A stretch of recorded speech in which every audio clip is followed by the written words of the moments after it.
Olá, bem-vindos a mais um episódio do 193 BombaCast, o podcast da Fundação de Apoio ao Corpo de Bombeiros.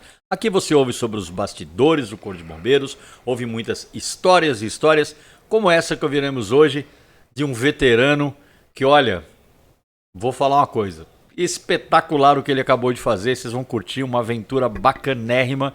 Espera um pouquinho que vocês vão ver essa história já já. Mas antes de eu começar esse bate-papo, quero lembrar você, inscreva-se no nosso canal 193 BombaCast pela plataforma do YouTube, dê o like, ative o sininho e acompanhe nossa programação todas as segundas-feiras às 19 horas. E antes de começar também eu quero dar os avisos, muito importante. Nosso canal do YouTube, eu já falei, 193 BombaCast, inscrevam-se, ajuda a gente a aumentar o número de seguidores, está crescendo assim, ó, maravilhoso, obrigado pela sua audiência. E lembrar que também a gente está agora, o nosso programa está no canal do Spotify, somente áudio, você consegue ouvir no carro, você consegue ouvir no trabalho, no computador, sei lá. Acompanhe também os nossos episódios pelo Spotify. Falar um pouquinho também do nosso Bomba Café, o Café dos Heróis, café temático, parceria da Fundabom, com o Bomba Café, aqui na rua Anita Garibaldi, número 25. Memorabilia de bombeiro, decoração de bombeiro, ponto de encontro de veteranos. Veterano, venha conhecer, você vai encontrar veterano aqui, eu tenho certeza. Aproveita, sobe no primeiro andar, conhece a lojinha da Fundabom. Parceria com a SOS Sul. Abraço pro Bill, abraço pra Shirley. Vem aqui, muito do que vocês estão vendo aqui no cenário, vocês vão encontrar lá no na nossa lojinha da Fundabom. Importantíssimo, veterano, não se esqueça, dia 27 de julho, último sábado de julho, Encontro dos Veteranos, 10º Encontro dos Veteranos na Escola Superior de Bombeiros. O link para você fazer a aquisição do convite vai estar aqui embaixo, tem aqui o QR Code também. Faça a sua inscrição, venha prestigiar essa festa maravilhosa, encontrar seu amigo da época da escola, o seu amigo da prontidão, relembrar e contar muitas histórias, assim, um dia muito agradável. Vai ter costela de chão, vai ter porco paraguaia, vai ter torresmo, vai ter cachaça, vai ter uma festa espetacular, música, não percam, muito bacana. Eu acho que por enquanto é isso, daqui a pouco eu dou mais recado. Mas vamos aqui falar com a pessoa principal, que é o nosso entrevistado de hoje, o nosso querido segundo tenente, tá certo? Isso. Paulo Soares Barbosa, o nosso querido, eu conheci na época, Sargento Barbosa. Barbosinha, espetacular você ter aceito o nosso convite. Aliás, pessoal, ele vai contar a história, mas ele tá vindo aí de um pedal. Ele percorreu todos os GBs do estado de São Paulo. 2.100 quilômetros pedalados e terminou aqui hoje e eu fiz questão de entrevistá-lo aqui. Barbosa, você deve estar cansado ainda, porque quem pedala 2.100 quilômetros. Muito obrigado por você prontamente atender o nosso convite. Está aqui, deveria estar descansando, mas veio aqui contar um pouco, não só dessa história, como todas essas histórias aí que você teve durante o seu tempo de Corpo de Bombeiros. Seja bem-vindo, muito obrigado. Obrigado, coronel. É um prazer imenso estar aqui. E acabar essa jornada hoje, para mim, foi uma das coisas mais importantes que eu já realizei na minha vida.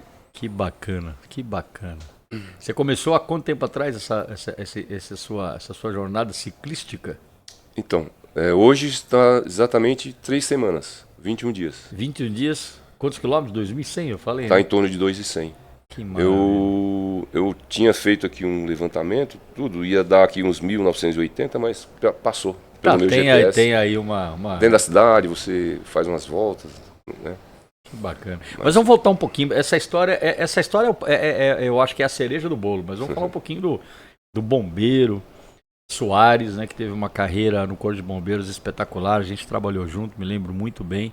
E a gente, quem vem aqui, Soares, você me falou que você não viu o podcast ainda, mas então você não sabe disso.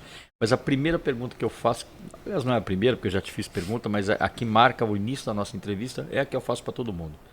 O que levou o pequeno Paulo a querer ser bombeiro? Primeiro que, como toda criança, acredito eu, a figura do policial ou do bombeiro é uma figura assim que ele, desde criança a pessoa tem a criança ela tem essa imaginação, né, de ser. E eu tive o privilégio, né, de depois de adulto, tudo, o meu irmão também ser bombeiro, né? Fala aí pro pessoal quem quer ser.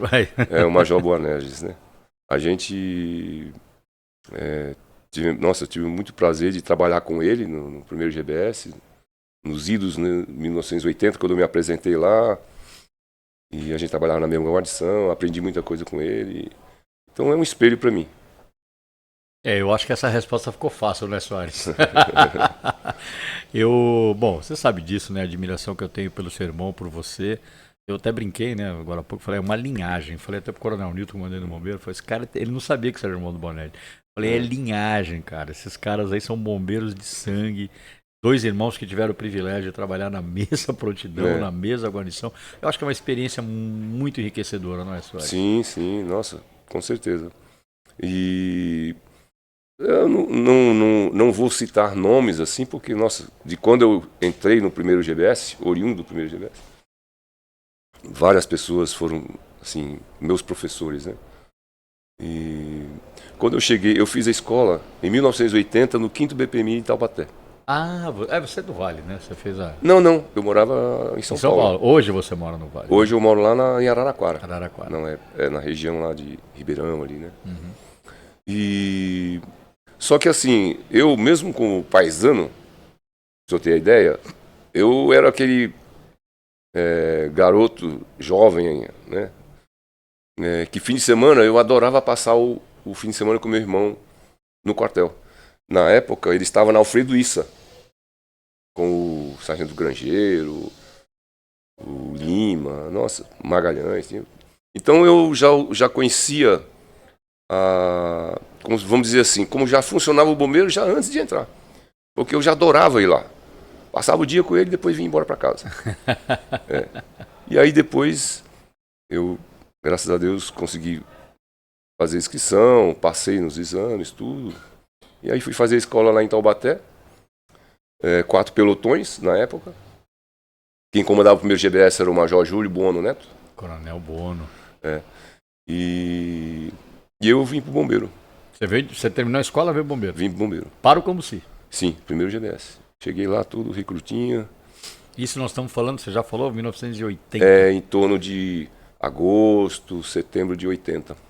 Porque a minha escola ela demorou um pouco. Na época eram 6 meses, vamos dizer assim. Mas eu fiquei um pouco mais de tempo, porque foi quando veio o Papa para Aparecida. Aí nós ficamos uma semana, 10 dias. Antes dele chegar, a gente já estava lá em Aparecida para ajudar na segurança e tal, né? Os alunos. Os alunos que estavam fazendo a escola em Taubaté, que estavam na região aí. Sim. Puxa, eu lembro tanto disso. Você sabe que a gente entrevistou aqui, acho que você vai lembrar dele, né? A gente entrevistou aqui o Oliveira Neto, né? E o pai dele, né? Que era o comandante, né, da região lá. Então, ele se emocionou aqui, né? Ele mostrou a foto dele entregando um capacete de bombeiro pro Papa. Você deve lembrar disso. Foi fantástico. Uma história fantástica. E você estava lá também. Sim, aluninho lá. Poxa, Soares, você então é um cara que participou do salvamento, né? Do GBS, guarnição do AS, né? AS. Com o barquinho em cima. Como é que era essa época aí, ô Soares?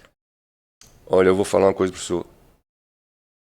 Não é ser saudosista, mas aquela época, com todas as dificuldades, com todas as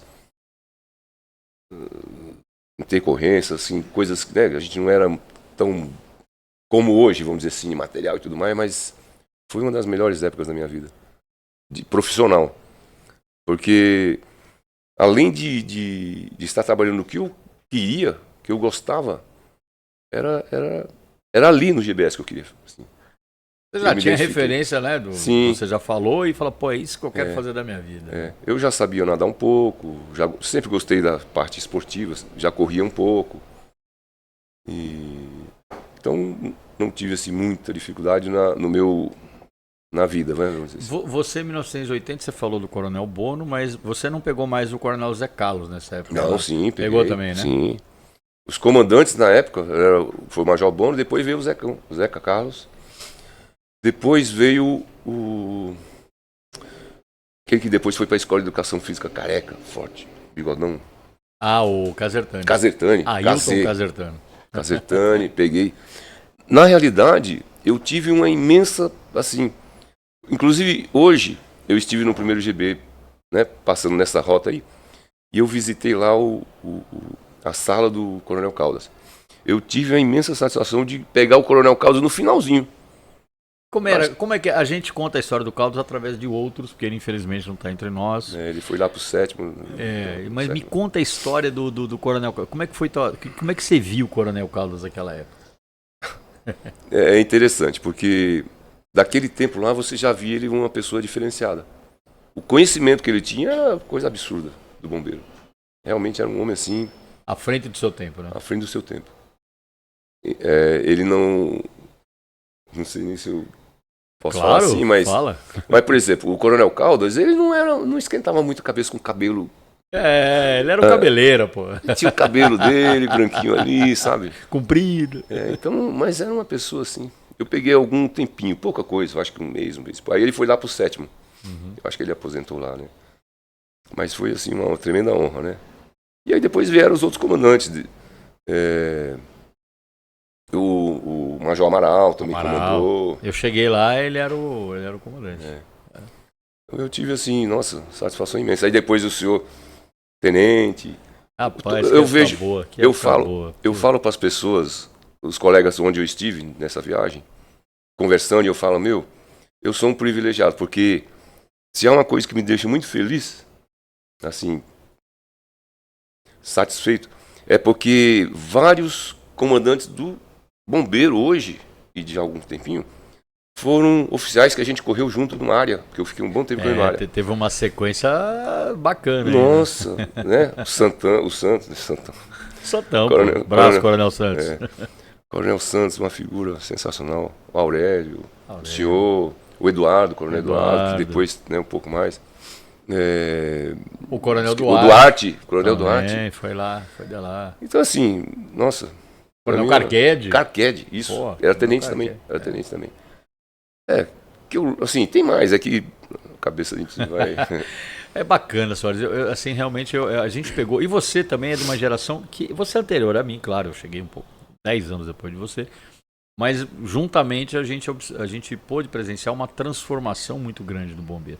Aliás, o bombeiro se transforma até hoje. Sim. Mas, naquela época, houve uma coisa que marcou uma época, assim, fortemente, que foi a modernização do bombeiro. Você lembra bem dessa fase, com certeza. Sim, nossa. E do resgate, claro. Sim, naquela época, o que era o nosso EPI?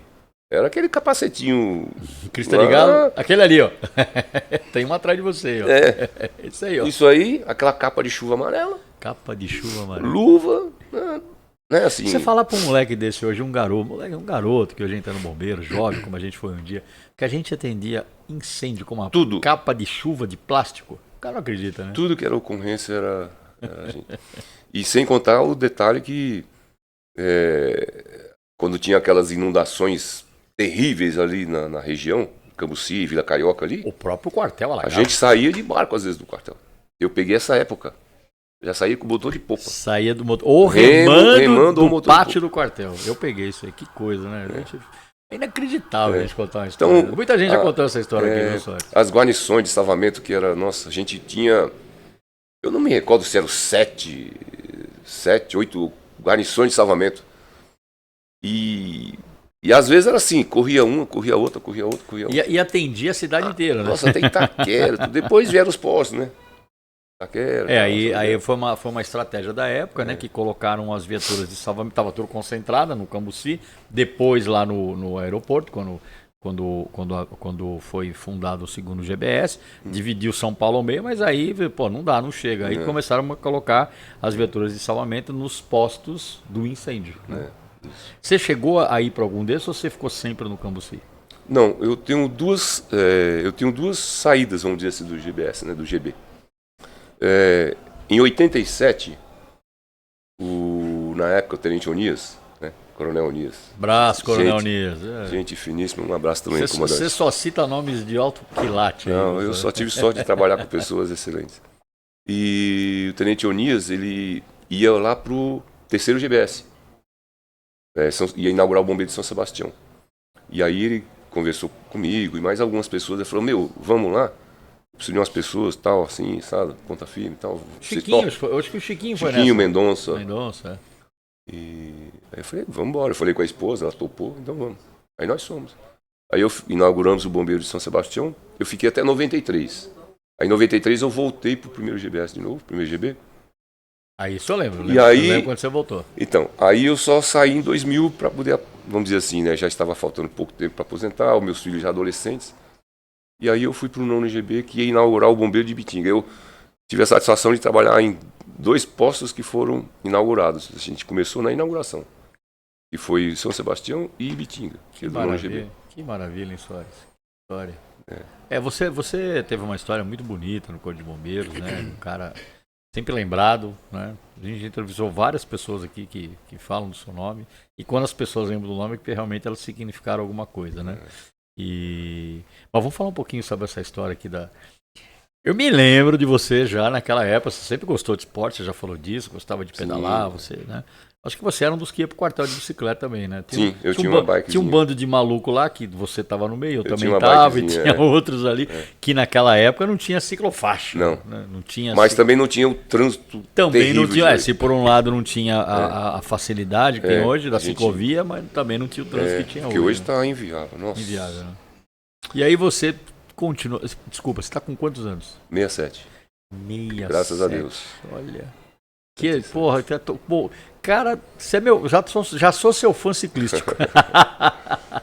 E aí você teve algumas histórias com viagem de bicicleta. Não vamos falar dele agora, vamos falar da outra que eu sei que você fez.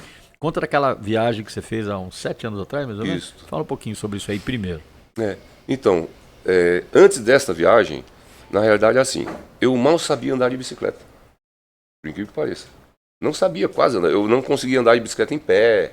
Eu andava meio, sabe, quando você está começando. Aí quando eu fui lá para Ibitinga, pro Nono GB, eu montei uma bikezinha só para ir trabalhar. Eu morava a uns 6 quilômetros do quartel. Então eu ia de bike, voltava. Tinha subidona, eu descia e empurrava, porque eu não conseguia.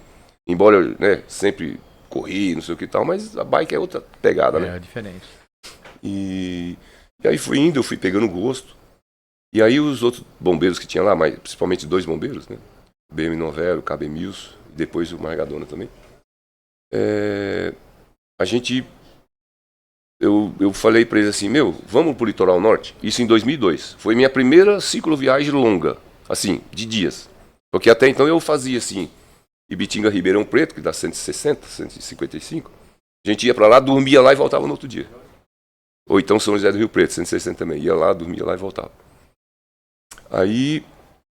Em 2002 nós fizemos a nossa primeira grande viagem, foram 4 dias pro litoral norte, São Sebastião. Saindo lá de Ibitinga. Saindo de Ibitinga. Aí, pronto, aí me apaixonei totalmente. Aí o mosquitinho do cicloculturismo te picou. Não parei mais. Aí todo ano a gente fazia uma viagem. Aí no outro ano nós já fomos para Foz do Iguaçu. O outro ano nós fomos para Porto Alegre. Você diz nós, era um grupo de quantas pessoas? Não, 3. 3. Era sempre eu, o Novelli e o Emilson, né? E aí depois ficou um tempo, aí eu aposentei e tal. Aí eu fiz uma viagemzinha, por exemplo, vim para São Paulo.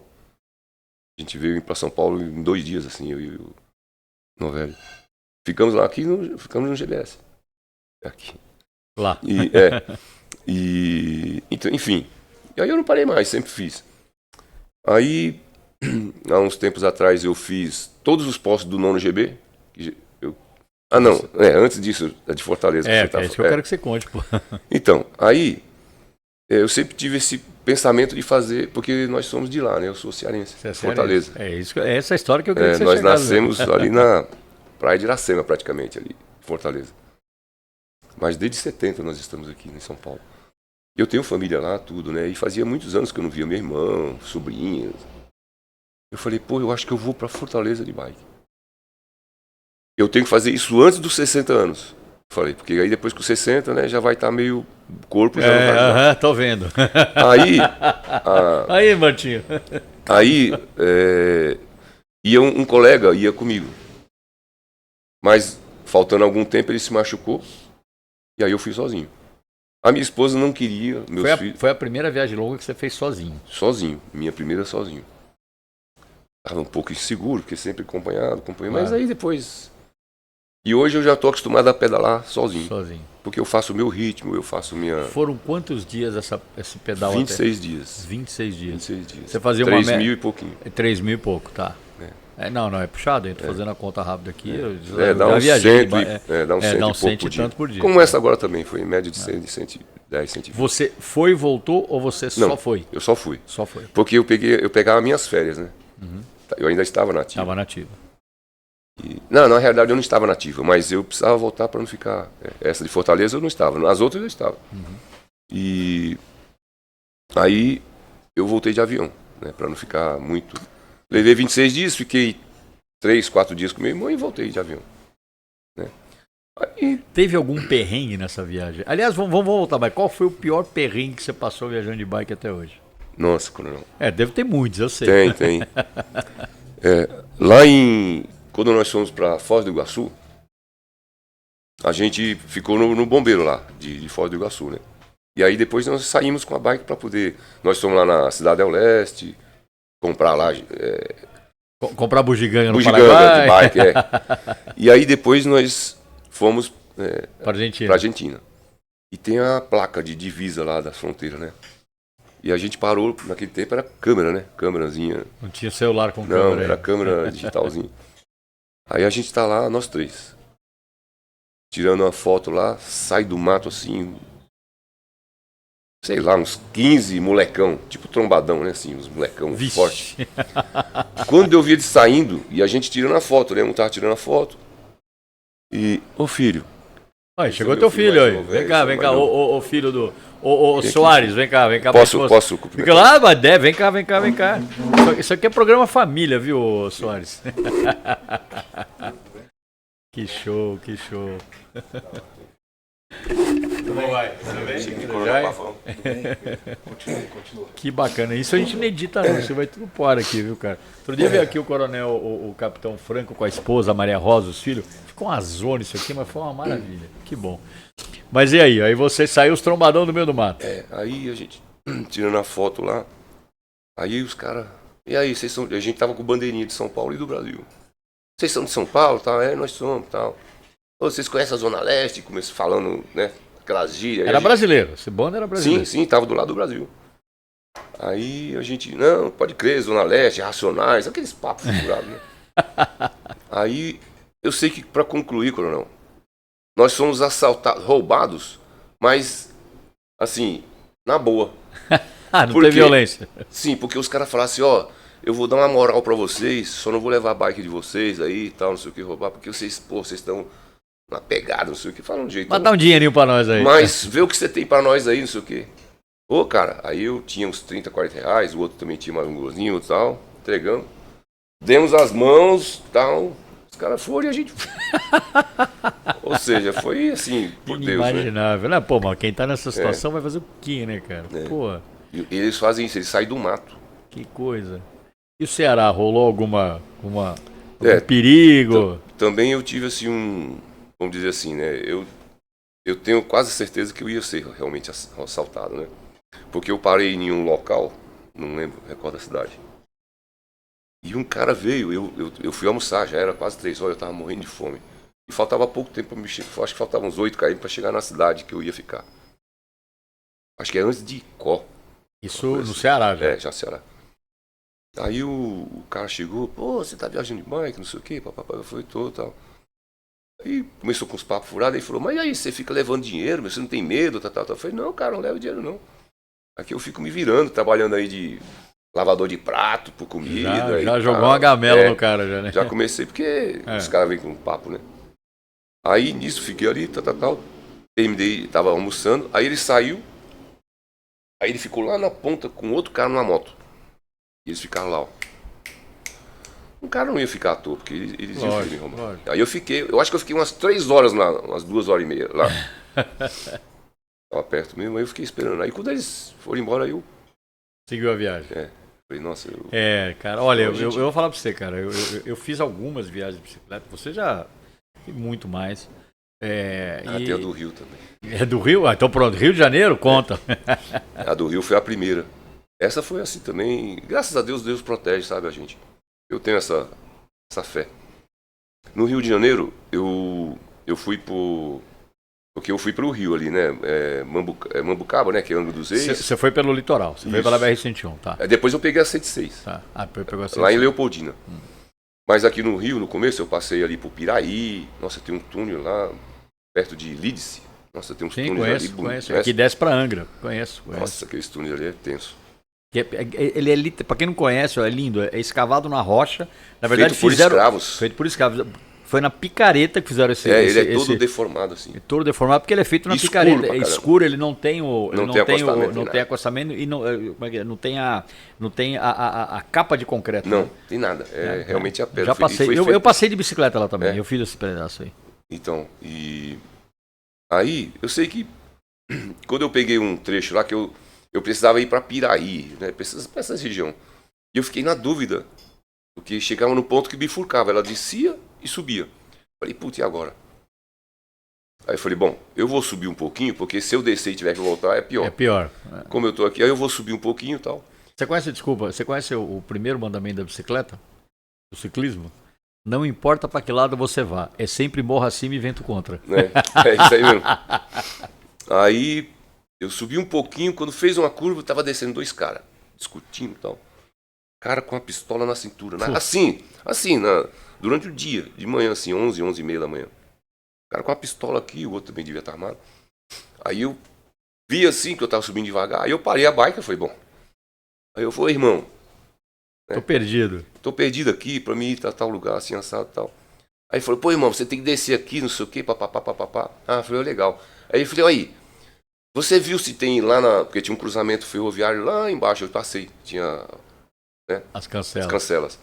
Você viu se tem lá, tem uns polícias lá, não sei o que e tal. Eu falei, cara, tem uns polícias lá fazendo um comando lá e tal. Aí ele, tá vendo? Eu falei pra não sei o que. Pelo que eu entendi, alguém estava vindo com a moto e deve ter sido pego lá. Claro. Mas os caras... Eu falei, irmão, vai com Deus, não sei o quê, e eu... Vazou. Mas assim, a gente...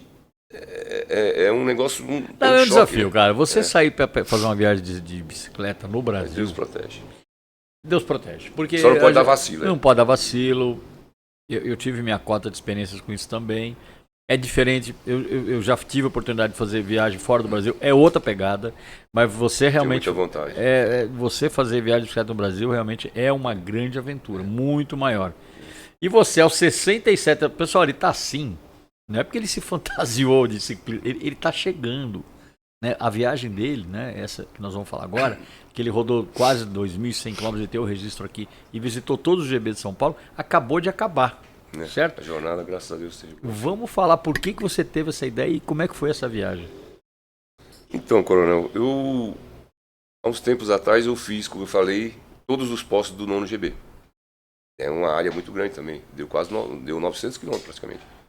Fui lá para todos, Franca, Barretos, fui tudo, todos os postos.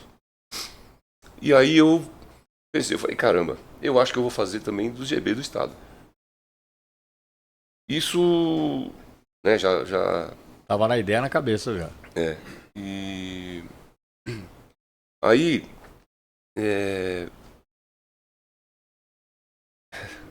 Conta. Então...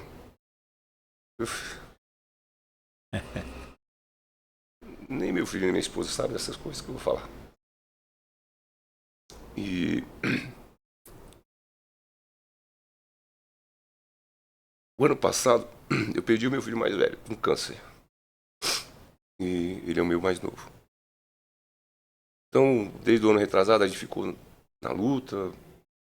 E, graças a Deus, ele se curou do câncer, que ele tinha um câncer chamado rabdobiosarcoma. Já estava até empurrando o globo ocular dele. 36 anos ele. E aí depois, infelizmente, ele fez o tratamento. Ficou curado, vamos dizer assim, fez o exame, ficou curado. No começo do ano passado, a gente ficou super feliz, ele também. Ele tem um netinho, eu tenho um netinho, filhinho dele. 6 aninhos. E a gente ficou com ele, que aí ele ficou curado, vamos dizer assim. Então eu falei para ele, filho, em sua homenagem, pela sua garra, seu guerreiro, porque ele sofreu muito fazendo quimioterapia e radioterapia. Ele fez 27 sessões de rádio, 2 sessões de quimio, sofreu muito. Meu filho, mais alto que eu, 95, 96 quilos, ele ficou com 52 quilos, 51 quilos. Sofreu muito, meu Deus. E a gente ficou nessa com ele, né? Aí como ele ficou curado, vamos dizer, no começo do ano ele estava curado. Aí eu falei para ele, filho, eu vou agora fazer Porque eu nunca tinha corrido uma meia maratona. Nunca tinha corrido. Eu sempre corri 10 km, sempre gostei de correr, mas nunca. Falei, vai ter a meia maratona de Ribeirão Preto. Eu vou correr ela para ganhar uma medalha para você e pro Henry, pro seu irmão, pro Heitor, que é o filhinho dele, de 9 anos. E depois eu vou fazer a jornada de bike, que lembra que eu comentei com você tudo? Legal, pai, porque eles, desde criança, eles sempre vibraram muito com o pai. Desde pequeno eles me acompanhavam nas competições de Jacareí e outras competições. E as medalhas eram deles, né? As medalhas, eu tenho um quadro de medalhas lá, bastante coisa. E então a gente super feliz. Aí eu fiz a inscrição para a meia maratona e já comecei a idealizar o projeto dessa viagem. Só que infelizmente em abril ele começou a ter umas anemias muito profundas, dores no quadril e aí os médicos viram que ele estava com metástase já na medula, pâncreas. E não tinha mais o que fazer, não tinha mais prognóstico. Aí ele ficou internado desde abril no hospital lá, na Unimed lá. E a gente ficava com ele. Meu filho vinha às vezes para revezar. Depois meu filho tirou férias, ficou lá também me ajudando, porque ele dormiu uma noite, ele outra. A minha esposa de dia, a gente ficou com ele no quarto lá. E, bom, resumindo assim, coronel. Quando os meus netos nasceram, o filho dele tem 9 anos. Foi o meu primeiro neto. É o meu primeiro netinho. Aí eu falei, vou começar a ganhar as medalhinhas pra ele, porque pra vocês já tem. E aí comecei, tudo que era competição, eu ganhava medalha pro netinho, o Heitor. Eu tenho o quadro de medalha dele lá, tudo. E foi indo. Aí depois que nasceu o Henry, que é o filho do meu, né, que tá com 6 aninhos agora, aí eu fiz um quadro de medalha pra ele também, aí comecei a tudo ganhar medalha pra ele também. E eu falei pro meu filho desse desafio, de fazer uma meia maratona que eu nunca tinha feito E a viagem? Só que, como eu falei, em abril começou esse problema todo, e aí o mundo caiu totalmente. Eu já não estava fazendo quase nada o ano retrasado. Quando eu comecei a treinar um pouquinho, teve essa notícia fatídica aí, do retorno do câncer. E aí, eu não fazia mais nada, não tinha mais ânimo para nada, né? Filhos crescem, mas pra gente é tudo pequeno. E sei que não estava fazendo mais nada. Nos últimos, sei lá, últimos 10 dias, última semana, não lembro assim, a gente conversando. E aí ele falou, pai, e a corrida lá? Só vai, né? Eu falei, não, filho, pai não tá com cabeça pra isso. Tô nem treinando, nem vou, não quero saber disso. E a viagem de bike também. Não, mas o senhor gosta dessas coisas, pai. Eu não quero que o senhor se anule.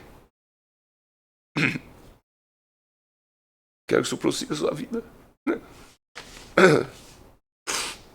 E ele falou, eu quero que o senhor participe dessa meia maratona para ganhar a medalhinha do Henry.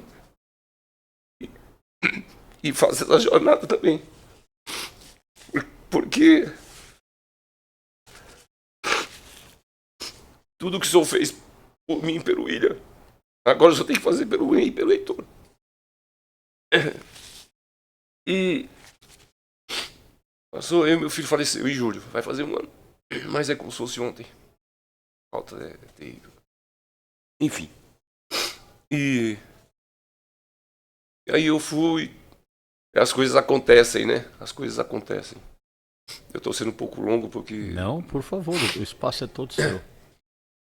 Eu, depois que meu filho se foi, em julho, nem saía de casa, nunca pensei que eu ia ficar desse jeito. Porque a gente, pelo trabalho da gente, a gente tá mais ou menos. Mas é filho, né? Mais ou menos a gente está preparado para Dona Morte. Mais ou menos, né? Porque a gente sabe que a nossa vida está sempre ali em risco, na linha, tendo ali. A gente está preparado, mas eu não sabia que eu não ia estar tão preparado para perder o filho.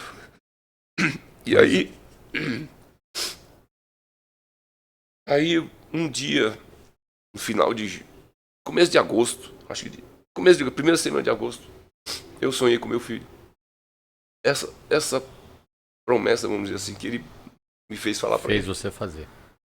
Eu quero que o senhor faça corrida para ganhar a medalha do Henry e faça essa viagem. Eu sonhei com isso. E aí, eu falei, puxa, eu tô em dívida com meu filho. Aí, eu fui lá num parque, tem um parque chamado Botânico, lá em Araraquara. Coincidentemente, as coisas, por isso que eu falo, Deus faz as coisas na vida da gente. Eu estava lá, né, tinha feito uma caminhada um pouquinho, aí fiquei sentado no banco, meio, né, assim, perdido. E tinha um senhor moreno lá, dando aula para um garoto de corrida. Ele corria e tal, não sei o quê. Eu não sabia quem que era. Essa pessoa chama-se Bonifácio. É o Boni, grande amigo meu hoje. Ele trabalha na prefeitura, ele é um atleta de nome de Araraquara. É um senhor hoje também, mais ou menos na minha idade. Mas ele é assim, até hoje tem tempos dele que ninguém bateu.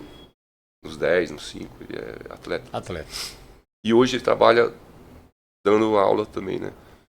Ele me viu daquele jeito, eu, né, chorando. Aí ele veio conversar comigo. Eu tá bem, isso aqui. Eu falei, não. Aí eu expliquei a situação pra ele, expliquei que eu tava pensando, mas não dava, porque meia maratona, a corrida era dia 26 de agosto. Isso foi no começo de agosto. Ele falou, olha, se o senhor quiser, eu dou um treininho básico pro senhor terminar. Pra não se machucar. Aí ele me deu. E eu, graças a Deus, eu fui e fiz a meia. Aí eu me senti motivado de novo, triste, né? Mais motivado. Mais motivado. E aí eu comecei a preparar essa viagem. E foi isso que eu fiz. Aí eu fiz essa viagem, saí dia 5 de junho, estou encerrando. E está chegando hoje. Você percorreu todas as unidades, todos os grandes GBs, comandos, sedes. todas as sedes de GB do Corpo de Bombeiros. Olha, o que eu vou te falar, Soares? A sua história é muito forte, uma história muito comovente. É uma história que demonstra todo o amor, todo o carinho, todo o sentimento que um pai tem pelo filho. A gente costuma dizer, né, que os filhos partirem antes dos pais não é a ordem normal das coisas. Mas entendendo um pouco mais que tudo é desígnio de Deus. Sim. A gente isso é um conforto. A gente aceita. É um conforto, não resolve, é um conforto. Mas eu fico assim muito tocado com a sua história e principalmente com o que eu posso dizer, Soares, aqui me parece um pouco de superação, né? Esquecimento não, porque isso nunca vai acontecer. Não. Mas é uma superação. E um exemplo que você está dando, contando a sua história, dividindo conosco a sua história, de humanidade, eu acho. De humanidade, de propósito, de objetivo. E toda vez que vem um veterano aqui, eu costumo falar isso, né? Parabéns pelo seu legado, pela sua história, pelo seu exemplo. E você, mais do que isso, mais do que legado, mais do que história, mais do que exemplo, você dá uma demonstração de humanidade. Que eu acho que falta muito isso nos dias de hoje. E ver você aos 67 anos, contar a sua história, as suas motivações para fazer o que você está encerrando aqui hoje, nos emociona, como eu já disse, nos toca, mas também traz ao coração da gente a centelha da esperança. Sim, né? Que o ser humano, eu acho que quando ele deixa de ter esperança, é quando ele começa a se desumanizar. E você superou um problema terrível, está ainda superando um problema terrível, mas dando a dimensão humana dela.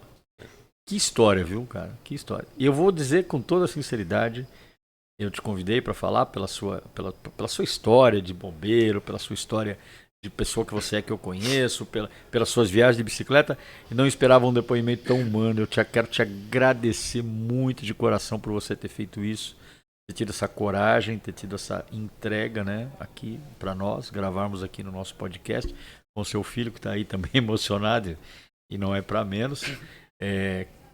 O que eu vou dizer, Soares? Parabéns pelo ser humano que você é, pela família que você tem, hoje aqui com você e também na pátria espiritual. Sim. E a gente tem um tempo desse podcast, a gente está chegando nesse tempo. Eu quero deixar aqui, se é que resta alguma coisa, mas eu deixo aqui para suas considerações finais, por favor. Não, eu só tenho que agradecer, Coronel, pelo convite. Me sinto realmente muito honrado de estar aqui. E, bem como também não posso deixar de citar, o Coronel, nossa, ele me agraciou com isso. Vamos mostrar aqui, ó. Eu estou extremamente honrado com isso. Niltinho, você é um ser humano maravilhoso, nosso comandante do Corpo de Bombeiros, Coronel Newton. Fez questão de receber o Soares e aqui entregou para ele uma das challenge coins aqui. Dá para ver aqui? Não dá, né? Deixa eu vir para cá, aqui, ó. Entregou para o nosso veterano, para o Soares, né? Uma challenge coin do Corpo de Bombeiros. Fez questão de recebê-lo. O Coronel Newton é uma pessoa que dispensa. Porra, parabéns. Mas você continua aí com as suas considerações. Não, então é só agradecer e agradecer a Deus. Sempre, eu sempre agradeço, todo dia. Mesmo na tristeza, mas porque a gente fica triste, né? Fica ali, às vezes, aquela falta, mas ele nos dá força para reagir. Com certeza. E é isso que me motiva, porque tenho meu filho, meu caçulinha. Esse é o caçulinha, é o tamanho do caçulinha. Olha o braço do caçulinha. Ele tá lá no 9º batalhão, lá na Força Tática. Lá. A Força Tática do 9º. Parabéns, viu? Parabéns. E o Soares deixa aqui pra gente também, né? Ele fez aqui um livro, né? De assinaturas. Por todas as unidades do Corpo de Bombeiros que ele passou. A capa a capa de bombeiro. Dá pra ver? Dá, né? Capa de bombeiro. Ele tem aqui todos os brasões das unidades que ele passou, terminando aqui com o brasão do CCB, né? Mas ele colocou aqui todos os brasões das unidades. Olha o São Bernardo, nosso querido GBS, primeiro GB. Olha, você me deu para eu fazer aqui eu vou com muito carinho fazer. Eu quero te agradecer e certamente faremos aí em nome da Fundabom. Soares, muito obrigado.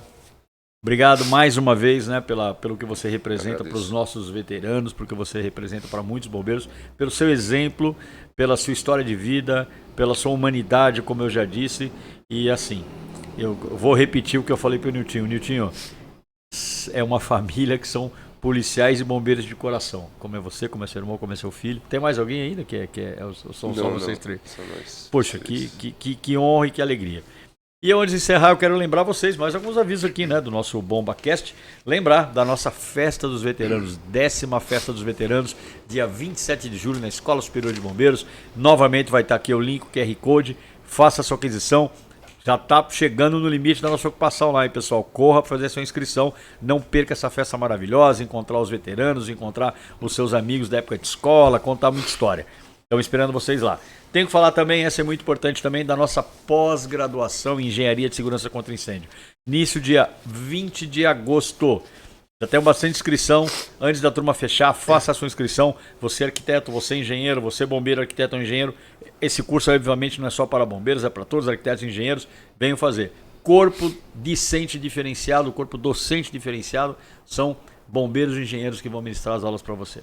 Tá dado os recados. Quero lembrar só mais uma vez, inscreva-se no nosso canal 193 BombaCast pela plataforma do YouTube, dê o like, ative o sininho e acompanhe nossa programação todas as segundas-feiras às 19 horas. Muito obrigado e até a próxima.